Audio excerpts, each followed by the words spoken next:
The Crix Nebula had been burning for 3 years. Not with actual fire, of course. Space did not work that way. But the destruction was real enough. Plasma scorches marked dead ships. Debris fields stretched for millions of kilometers. The wreckage of 100 battles floated silently through the void. Admiral Krell stood on the bridge of his flagship, the Valorian Pride. His forearms were crossed in a gesture that his species used to show determination. His scaled skin was dark green, almost black in the dim lighting of the command center. Around him, his officers moved with practiced efficiency, though exhaustion showed in their movements. "Status report," Krell demanded. His voice was harsh, like rocks grinding together. "Enemy fleet holding position at Mark 7-4. His tactical officer replied. 43 capital ships, multiple escorts. They have not moved in 6 hours. Krell's inner eyelids flickered. 6 hours.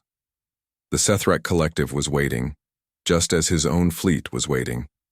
Both sides were exhausted. Both sides had lost too many ships, too many lives. But neither side could afford to retreat. This system was the key to everything. Whoever controlled it would control the supply lines. Whoever controlled the supply lines would win the war. The war had started over resources. It always did. The Sethrak wanted the mineral-rich worlds of the outer colonies. The Valorian Empire refused to give them up. 3 years of fighting had settled nothing except how many could die. "Admiral," the communications officer called out. "We are receiving an automated warning broadcast." "From the Sethrak?" "No, sir. Unknown origin. It is broadcasting on all emergency frequencies." Krell uncrossed his upper arms. "Play it." The message was simple. A synthetic voice, calm and clear, speaking in perfect galactic standard. "Caution.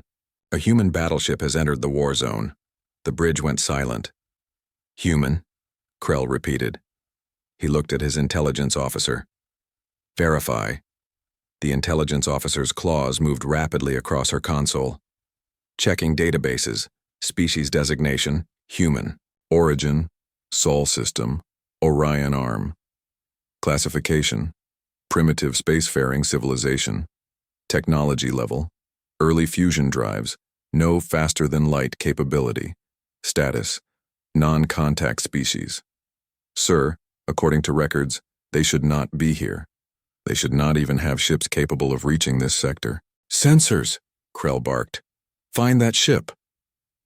Across the system, aboard the Sethrak command vessel, Overseer Thane was receiving the same information.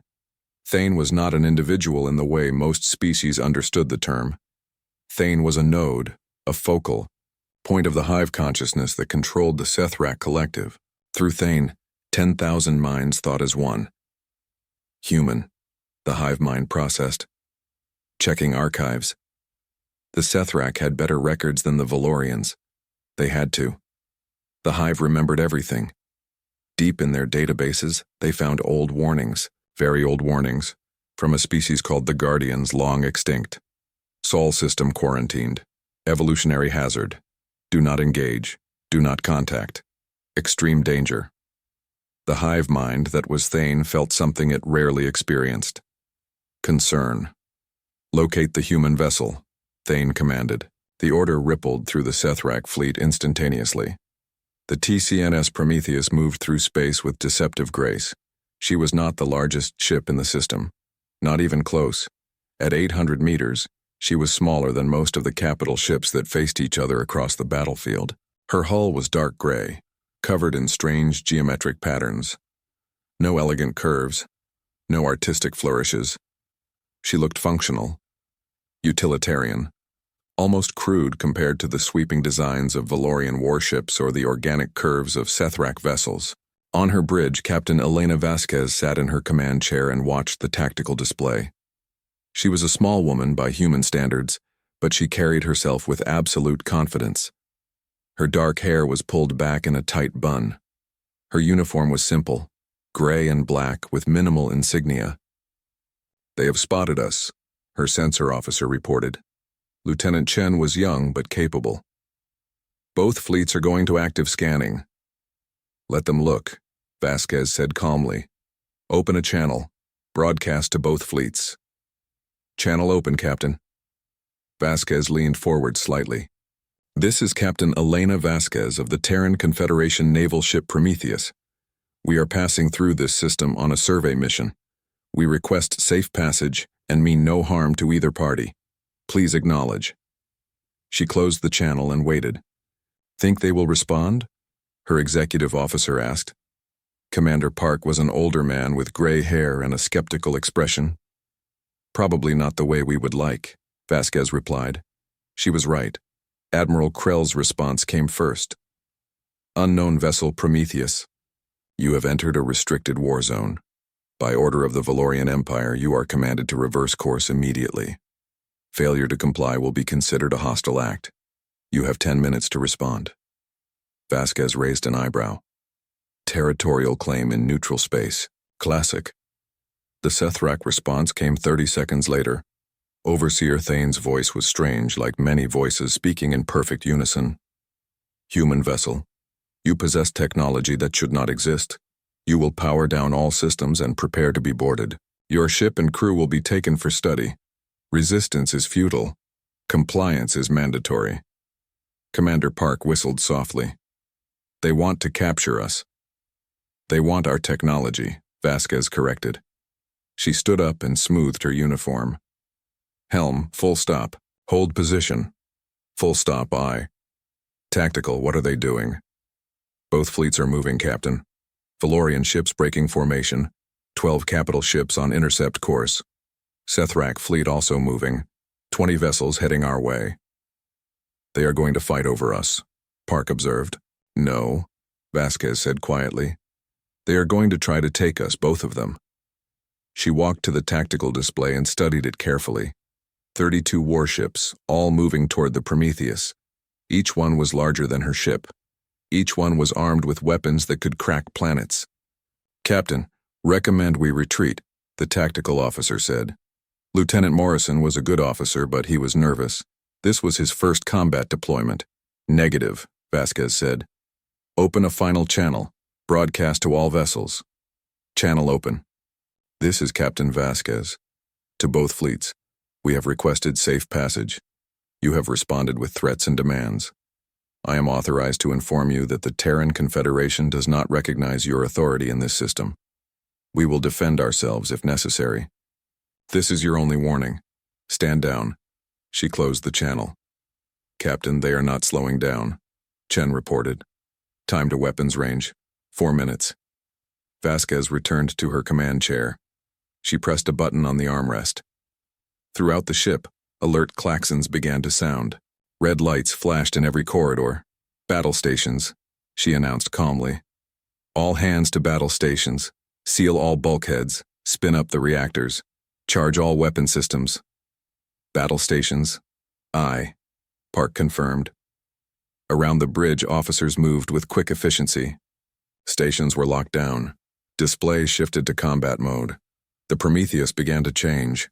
Panels on her hull slid open, revealing weapon ports. Sensor arrays extended. Heat radiators deployed. Reactors at full power, engineering reported. Weapons hot, tactical confirmed. Helm ready for combat maneuvering. Vasquez looked at the display. 32 ships, all of them coming. She felt a cold certainty settle over her. This was going to happen. There was no avoiding it now. Sir, Chen said quietly. They really think they can take us. Yes, Vasquez agreed.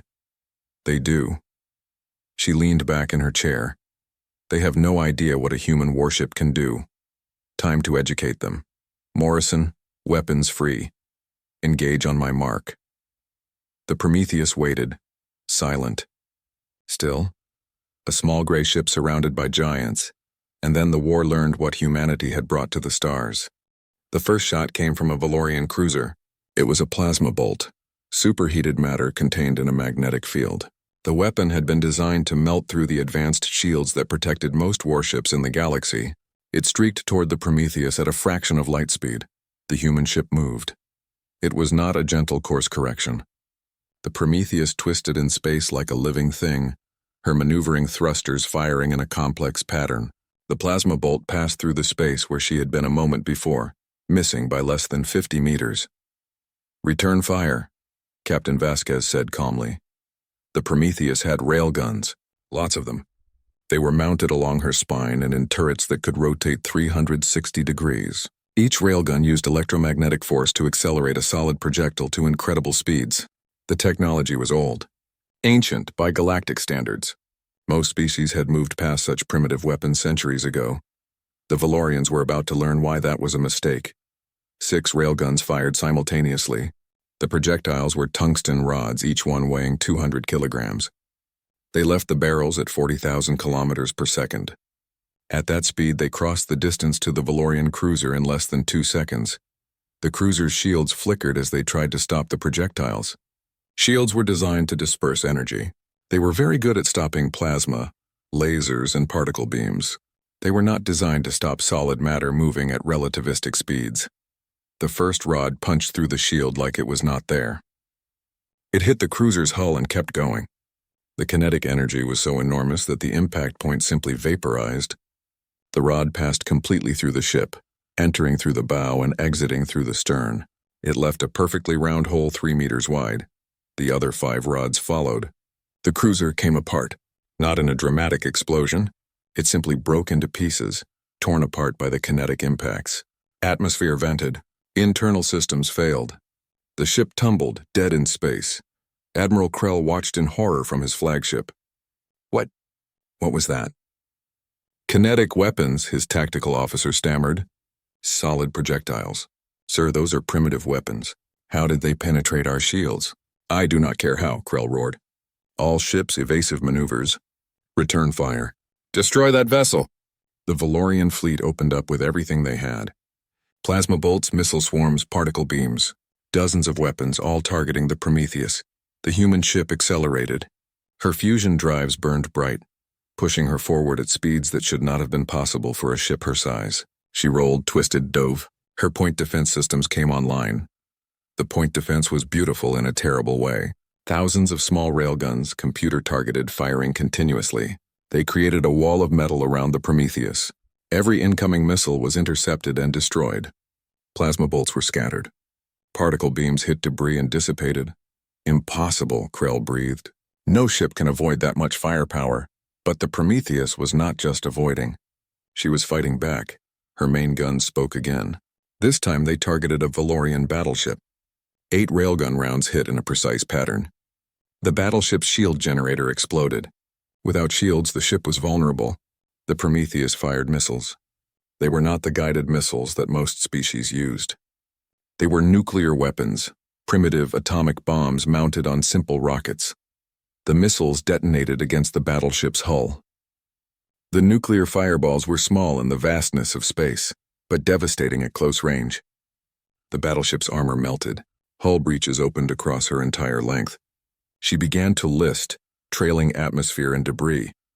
Across the system, the Sethrak fleet was having no better luck. Overseer Thane had ordered his ships to use their special weapons.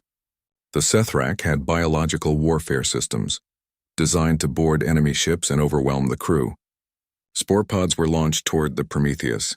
The human point defense system tracked them. Calculated trajectories fired. Every single spore pod was destroyed before it got within a kilometer of the human ship. Adapt, Thane commanded through the hive mind. Use heavy weapons. Overwhelm their defenses. The Sethrak ships carried massive energy cannons. Each one could punch through a moon. 6 of them fired at once, all targeting the Prometheus. The human ship did something that made Thane's hive mind pause in confusion. She did not try to dodge. She turned and faced the beams head-on. The energy cannons hit the Prometheus directly. Her hull glowed white-hot. For a moment, it seemed like she must be destroyed. Then the glow faded. The Prometheus was still there. Still moving. Still fighting.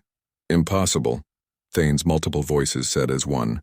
No armor can withstand that much energy. But human armor was not like other species' armor. It was layered. Ablative materials that vaporized to carry heat away. Ceramic composites that shattered to absorb impacts. Reactive plates that exploded outward to deflect blasts. And beneath it all, redundant systems. Backup power. Secondary sensors. Tertiary controls. The Prometheus had been hurt, but she was far from dead. Captain Vasquez looked at her damage reports. Hull breaches on decks 4 and 5 sealed. Outer armor at 60%. Reactor 2 offline, compensating with Reactor 1 and 3. Captain, we have lost 2 railgun turrets, Morrison reported. We have 22 more, Vasquez replied. She studied the tactical display. 32 ships had engaged them. 4 were now destroyed. 6 were crippled. The rest were starting to realize what they were facing. Ma'am, the enemy fleets are coordinating, Chen said. Both Valorian and Sethrak ships are forming a combined attack pattern. Commander Park leaned close to Vasquez. They are learning, adapting. So are we, Vasquez said. She opened a channel to engineering. Martinez, I need everything you have got. Give me maximum power. From deep in the ship, Chief Engineer Martinez responded. His voice was calm despite the battle raging around them. You want full power, Captain? You will get full power, but the reactors are going to run hot. Let them run hot. We are not going to be here long. Vasquez turned to her helm officer. Take us into the middle of them. The helm officer's eyes widened. Into the middle, ma'am. You heard me. Full speed, right into the center of their formation. The Prometheus accelerated. She was fast before. Now she was a streak of gray metal, moving faster than any capital ship should be able to move. The alien fleets tried to track her, but she was too fast, too agile. She plunged into the center of the combined fleet, and then she showed them what close-range combat meant to humans. Her railguns fired continuously now. Tungsten rods flew in every direction. Each shot was precisely calculated by her tactical computer. Each shot hit exactly where it was supposed to. Shield generators, engine sections, weapon batteries. The Prometheus did not waste ammunition trying to destroy ships. She crippled them. Left them floating and helpless. Her missile tubes launched nuclear weapons at point-blank range. The atomic fireballs bloomed like deadly flowers. Ships that had survived 3 years of war were disabled in seconds, and still the Prometheus moved, rolled, twisted. Her point defense never stopped firing. Enemy weapons struck her hull again and again, but she did not stop. Could not be stopped. Admiral Krell watched as his formation fell apart. Watched as his ships were torn to pieces by a single enemy vessel. His pride would not let him accept defeat, but his survival instinct was screaming at him to run. Overseer Thane's hive mind was in chaos. Thousands of individual Sethrak minds were trying to process what was happening. Their collective had never encountered anything like this.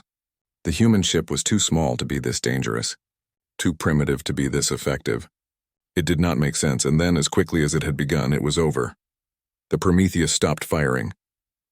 She took position in the center of the debris field, surrounded by crippled ships and wreckage. Her weapons remained armed and ready, but she did not shoot. Captain Vasquez opened a channel. This is Captain Vasquez. The engagement is over. Medical ships may approach to recover survivors. Any warship that powers weapons will be destroyed. You have 30 seconds to comply. 47 minutes. That was how long the battle had lasted. 32 warships had engaged the Prometheus. 4 were completely destroyed. 28 were crippled, floating dead in space with their crews still alive but their systems shattered. The Prometheus had taken damage, but she was still combat capable. Still dangerous, still in control of the battlefield.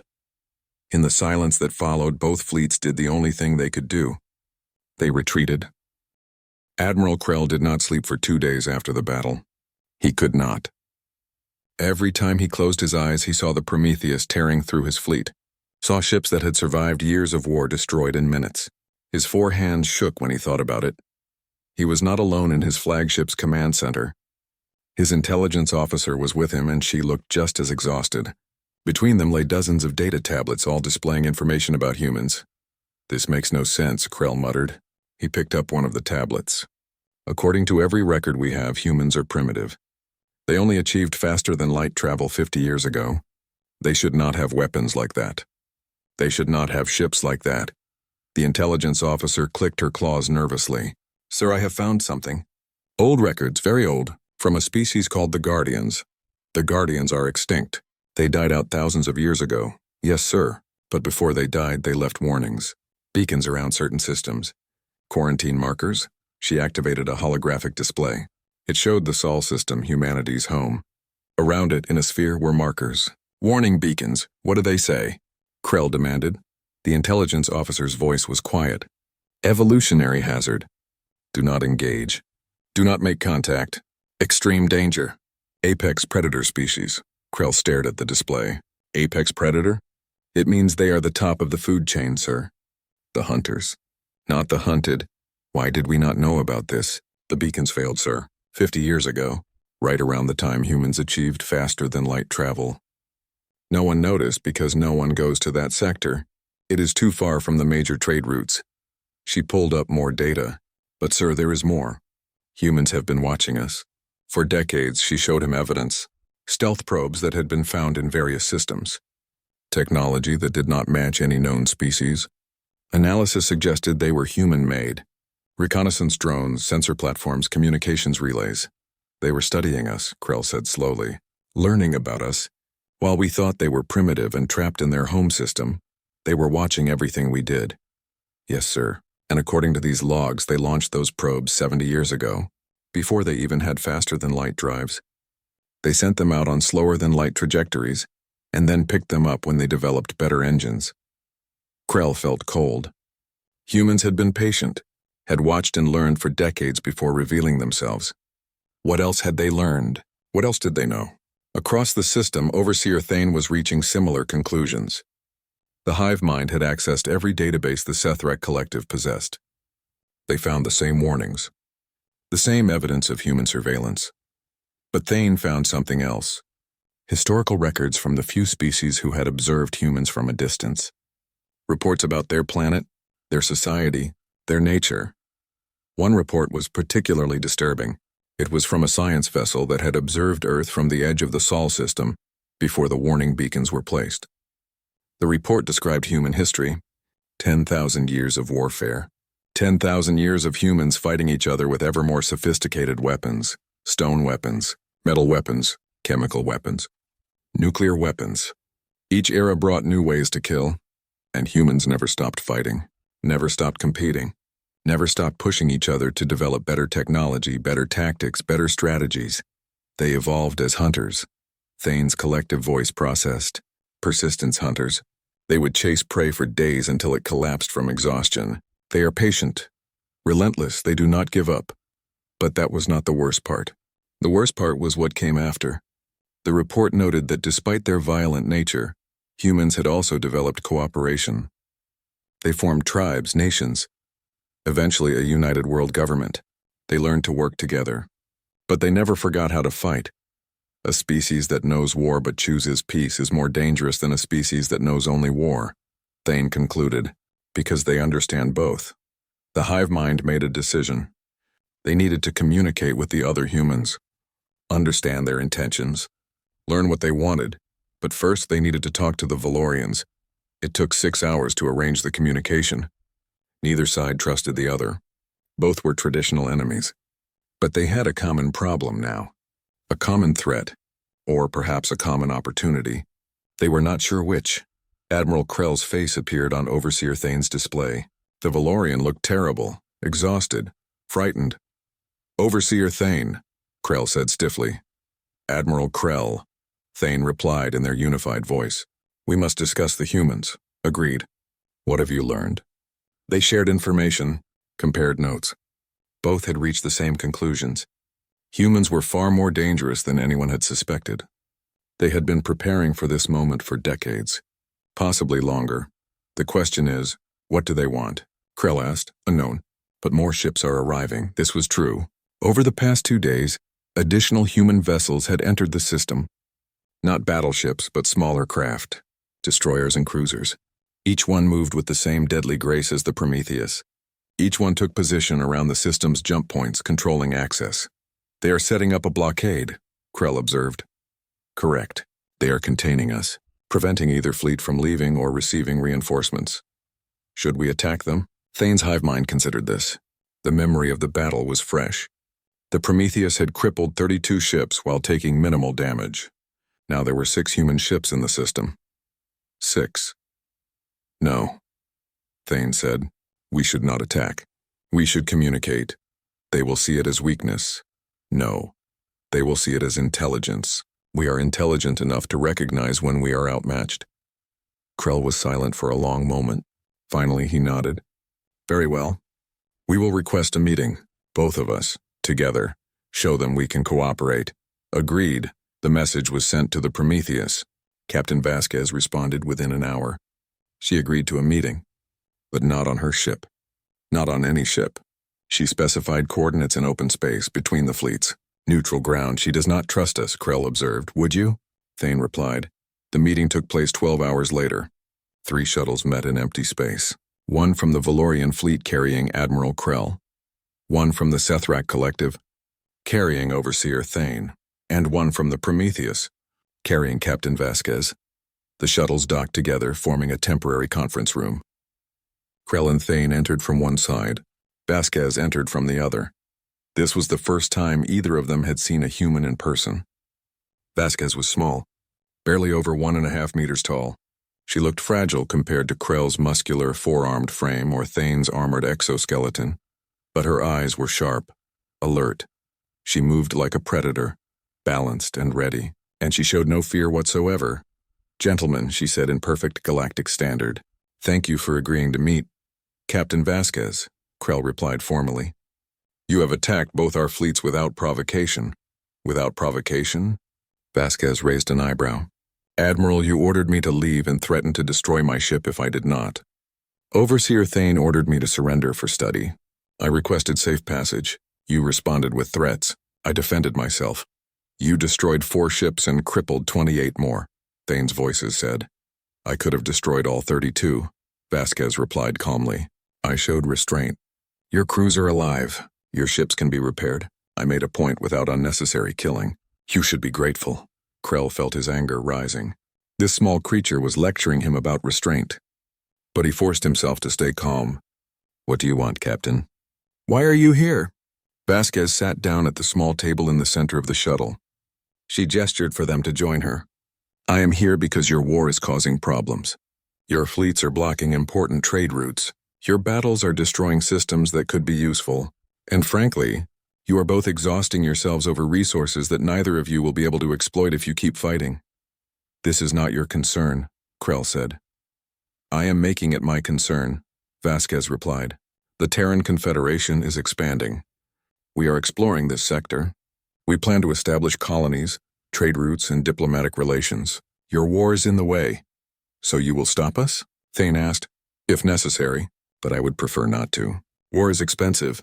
Rebuilding is expensive. Occupation is expensive. It would be much simpler if you two just stopped fighting. Krell laughed. It was a harsh sound. Just like that? Stop a war that has lasted 3 years. Over resources we both need? Yes, Vasquez said simply. Just like that. Because the alternative is that we stop you. She pulled out a small data device and placed it on the table. Images appeared in the air, ships, hundreds of them. All human design. All armed. This is the Terran Confederation's 2nd fleet. It is currently 2 weeks away from this system. If it arrives, it will not ask nicely. It will enforce peace. By force if necessary. Every ship in both your fleets will be disabled or destroyed. Your supply lines will be cut. Your colonies will be blockaded until you agree to terms. Krell stared at the images. Hundreds of ships. If they fought like the Prometheus, his entire empire would fall.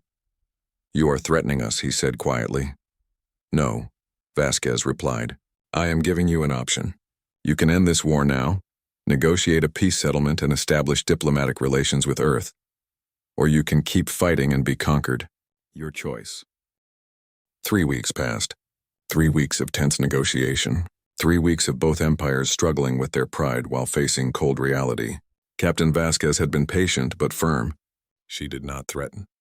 She did not need to. The Prometheus and her sister ship sat at the jump points, silent reminders of what would happen if negotiations failed. Admiral Krell stood in his private quarters looking at reports. His hands trembled slightly as he read them. The Valorian Empire was exhausted. 3 years of war had drained their resources. Their economy was failing.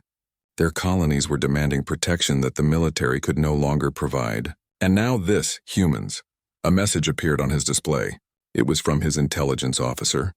She had been conducting research. Deep research into human history. What she had found was disturbing. Krell opened the file and began to read. Humans had a saying, history is written by the victors. Their entire recorded history was a chronicle of conflict. Tribes fighting tribes, Cities fighting cities, nations fighting nations. They had fought with sticks and stones, then swords and spears, then guns and bombs. They had created weapons that could destroy their entire planet. Multiple times. And they had come close to using them. The report included something called the World Wars, two massive conflicts that had consumed their entire planet. Millions dead, cities reduced to rubble, entire nations destroyed, and yet humanity had survived, had rebuilt, had learned, but the learning was the terrifying part. Humans had not become peaceful because they did not understand war. They had become peaceful because they understood it too well. They knew exactly what war cost, what it destroyed, and they had decided that cooperation was more efficient than conflict. More efficient, not more moral, not more righteous. More efficient. Krell read accounts of human military strategy. They called it total war, the complete mobilization of every resource toward victory. They did not fight wars to win battles. They fought wars to destroy the enemy's ability to fight. Infrastructure, economy, morale, everything. And they were good at it. Very good. There was a tactical analysis included in the report. It examined the battle between the Prometheus and the combined fleet. The analysis concluded that Captain Vasquez had been gentle.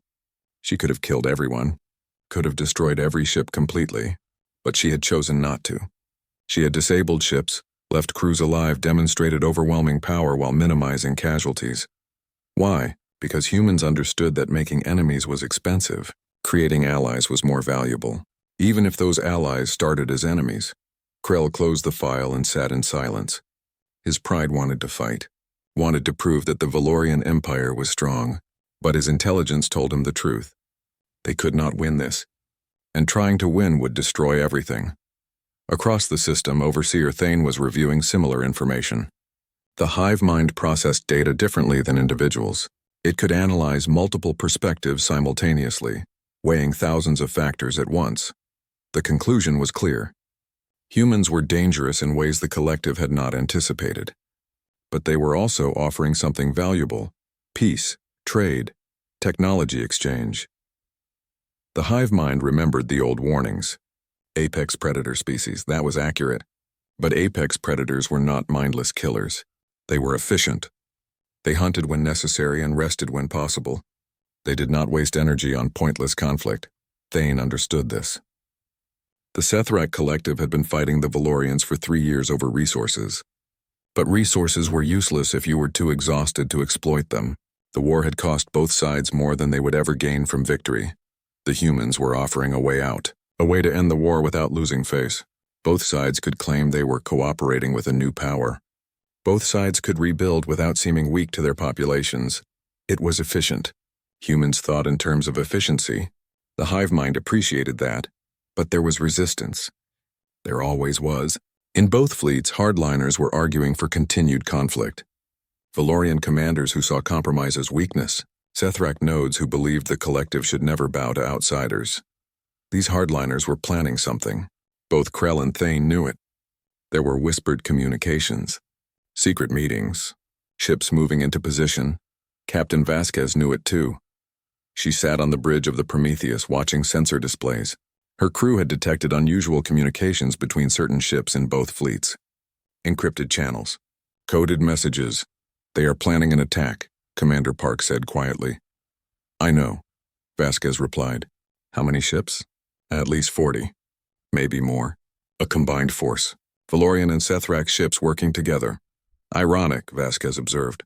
They can cooperate when it comes to attacking us, but not when it comes to peace. Captain, we should call for reinforcements. The second fleet is only 3 days away now. No. Park looked surprised. No? No. Vasquez leaned back in her chair. If we call for reinforcements, the hardliners will say we were afraid. That we were not as strong as we claimed. It will undermine the negotiations. Captain, 40 ships against 6. Those are bad odds. Vasquez smiled slightly. It was not a comforting expression. Commander, those are bad odds. For them. She stood and walked to the tactical display. Here is what we are going to do. When they attack, we let them commit. Let them think they have a chance. And then we show them what 6 human warships can really do. Park hesitated. Captain, you are talking about wiping out a significant portion of both fleets. No, Vasquez corrected. I am talking about disabling a significant portion. We are not here to kill. We are here to teach. And sometimes lessons are painful. She turned to her communications officer. Send a message to Admiral Krell and Overseer Thane. Private channel. Let them know we are aware of the planned attack. Tell them we will handle it. They should keep their loyal ships clear of the combat zone. Yes, ma'am. The message was sent. Responses came back quickly. Krell was horrified. He had suspected something but had not confirmed it. Thane was more calculating. The hive mind understood what Vasquez was doing. She was giving the moderate leaders an excuse. A reason to distance themselves from the hardliners. Smart, Thane thought. The attack came 36 hours later. 43 ships, both Valorian and Sethrek vessels working together for the first time in the war. They jumped into the system in a coordinated strike, targeting all 6 human ships simultaneously. The humans were waiting. The Prometheus and her sister ships had taken positions around a small asteroid field. It gave them cover and limited the angles of attack. The rebels would have to come through the asteroids to reach them. All ships, this is Vasquez. Weapons free. Show them what we can do. The rebels came in fast, firing everything they had. Plasma bolts lit up space. Missiles streaked toward human positions. Energy beams carved through asteroids. The human ships moved like dancers. Like predators. They did not just dodge. They controlled the battlefield. The Prometheus launched something new. Autonomous drones. Small, fast, barely larger than missiles. But these were not simple weapons. Each drone had its own tactical computer. Its own sensors. Its own weapons. They swarmed out from the human ships like angry insects. Hundreds of them. Thousands. The rebel fleet tried to target them, but there were too many. Too fast. The drones moved through the rebel formation, targeting specific systems. Engines, sensors, communications. They did not destroy ships. They crippled them. Blinded them. Made them helpless. And while the drones did their work, the human ships used their heavy weapons. Railguns firing with perfect precision. Nuclear missiles detonating at calculated distances. Laser arrays that could cut through hulls like paper, but they did not aim to kill. Every shot was carefully calculated. Disable, not destroy. Cripple, not kill. The battle lasted 90 minutes. When it was over, the rebel fleet was destroyed. Not in the sense of annihilation. Every ship still existed. Every crew was still alive. But none of them could fight. None of them could even maneuver. They floated in space, helpless. Captain Vasquez opened a channel to all ships. This is Captain Vasquez. The engagement is over. We could have killed every single one of you. We chose not to. Remember that. Remember what mercy looks like when delivered by those who do not have to show it. She switched to a private channel. Admiral Krell, Overseer Thane, your hardliners have been neutralized. They are alive but no longer a threat. I suggest you take control of those ships and deal with the mutineers as you see fit. We will not interfere in your internal politics. Krell's response was quiet. Thank you, Captain. Thane's hive mind simply said, understood. 24 hours later, Earth's ambassador arrived. The second fleet jumped into the system right on schedule. Hundreds of ships just as Vasquez had promised, but they did not come in battle formation. They came in parade formation. A show of strength, yes, but also a show of control.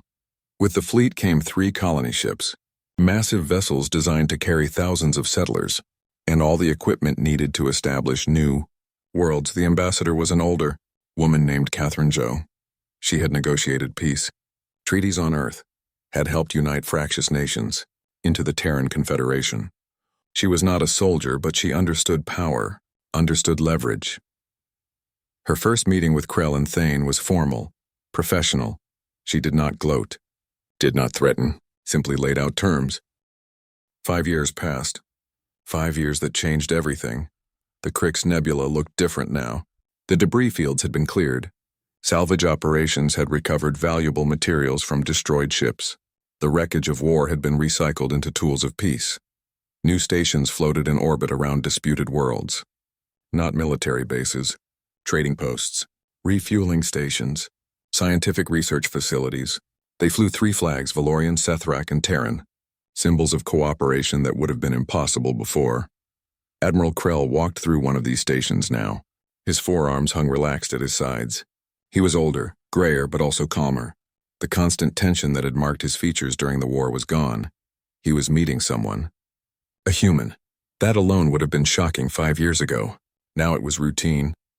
Captain Vasquez waited in the observation deck. She had been promoted to Commodore now. Her responsibilities had expanded from one battleship to an entire sector fleet, but she still came here sometimes to the place where it all started. Commodore Vasquez, Krell said formally as he approached. Admiral Krell, she replied with a slight smile. You can call me Elena, you know. We have known each other for 5 years. Krell's mouth curved in what his species used as a smile. Old habits and formality has its place. They stood together looking out at the nebula. Ships moved through space. Human ships, Valorian ships, Sethrak ships, all of them flying together, trading, cooperating, building something new. I never thought I would see this, Krell admitted. Sethrak and Valorian working together. It seemed impossible. Most impossible things are just things no one has tried yet, Vasquez replied. Or things no one forced them to try. You forced us. I gave you an opportunity. You chose to take it. Krell was quiet for a moment. Then he asked the question that had been bothering him for years. Why did you show mercy? Your ship could have destroyed our fleets completely. Why leave us alive? Vasquez turned to look at him. Because dead enemies are just dead. But defeated enemies who survive can become allies. My people learned that the hard way. We fought each other for thousands of years, killed billions, nearly destroyed our planet multiple times, and then we finally figured it out. Peace is not about winning. It is about everyone deciding that survival is more important than pride. Your people have seen much war, Krell observed. Too much, and we got good at it, very good. But being good at war taught us something important. The best victory is the one where your enemy is still alive to become your friend later. Movement caught their attention. A new ship was docking with the station. It was Sethrak design, but with human modifications. A hybrid, the result of 5 years of technology exchange. Overseer Thane is here, Krell said. Right on time. Thane joined them a few minutes later. The Sethrak overseer moved with the characteristic unified grace of the hive mind. But something was different. Thane's individual personality was more pronounced now.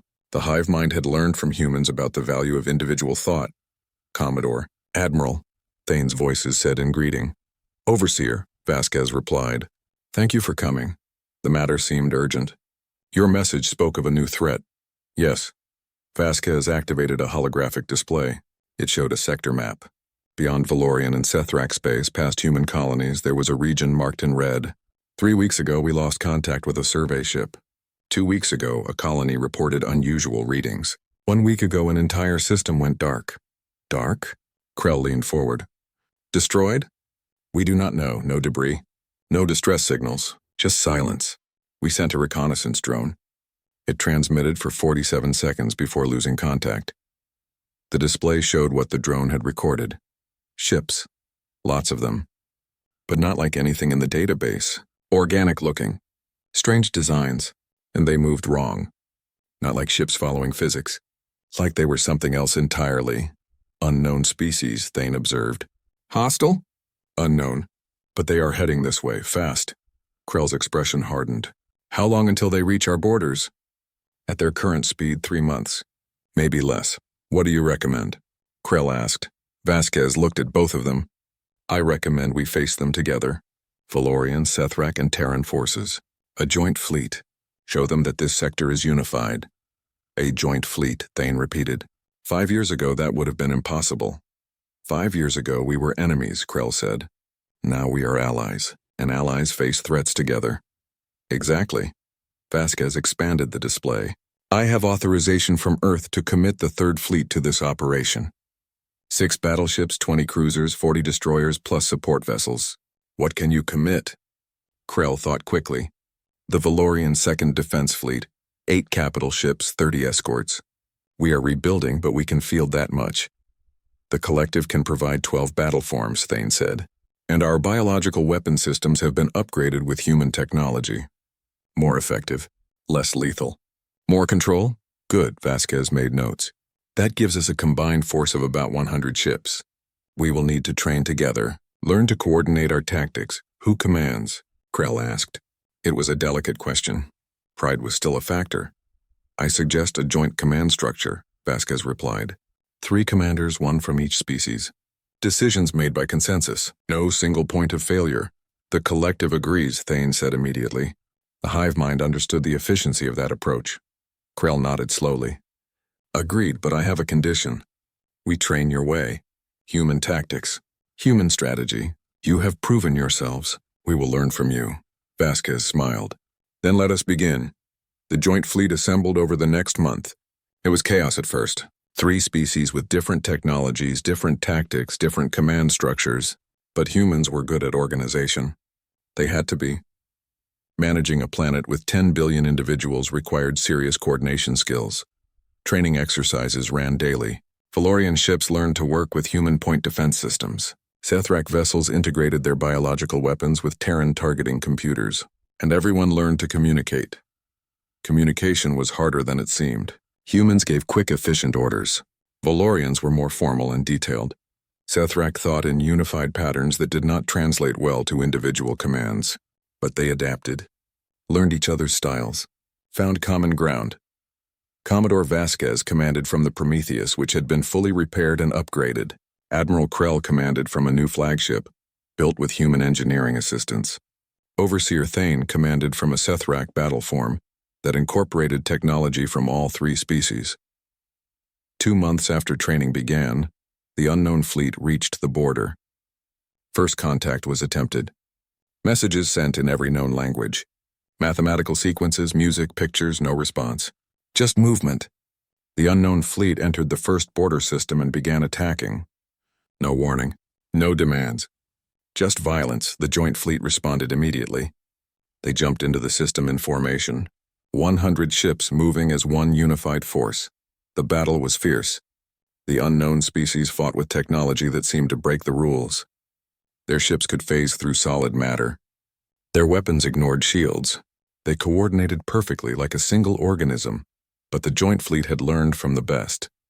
Human tactics emphasized adaptability. When shields did not work, they used armor. When armor failed, they used mobility. When mobility was not enough, they used overwhelming firepower. Valorian weapons provided raw power. Sethrak biological warfare confused and disrupted enemy coordination. Human tactical computers analyzed patterns and predicted movements. The battle lasted 6 hours. It was brutal. 12 ships were destroyed. 40 more were damaged. But the unknown fleet was driven back, forced to retreat. The border held. In the aftermath, the 3 commanders met again. They will return, Krell said. He was exhausted. One of his arms had been injured when his flagship took damage. Yes, Vasquez agreed. This was a probe, testing our strength. They will be back with more ships. Then we need more ships too, Thane said. The collective is already building. But it will take time. We have time, Vasquez said. They retreated. That means we hurt them, scared them, and scared enemies make mistakes. Your people understand war, Krell observed. Yes, and we understand something else. War is expensive. Peace is profitable. We will fight because we must, but we will also talk. Try to communicate. Try to understand them. Because even unknown enemies can become known allies. You think we can make peace with them? Thane asked. I think we can try, and if we cannot, then we will do what we must. Together. The 3 of them looked out at the fleet, ships from 3 species working as one. 5 years ago, this would have been impossible. Now it was reality. We have come far, Krell said softly. We have, Vasquez agreed, but we have further to go. This galaxy is bigger than we thought, more dangerous than we expected, and we are just beginning to explore it. She pulled up a star map. It showed their sector, 3 species allied, working together, building something new. But beyond them, the map was mostly empty.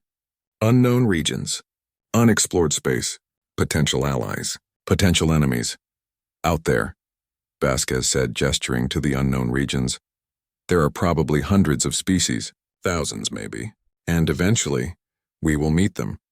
Some will be friendly, some will not.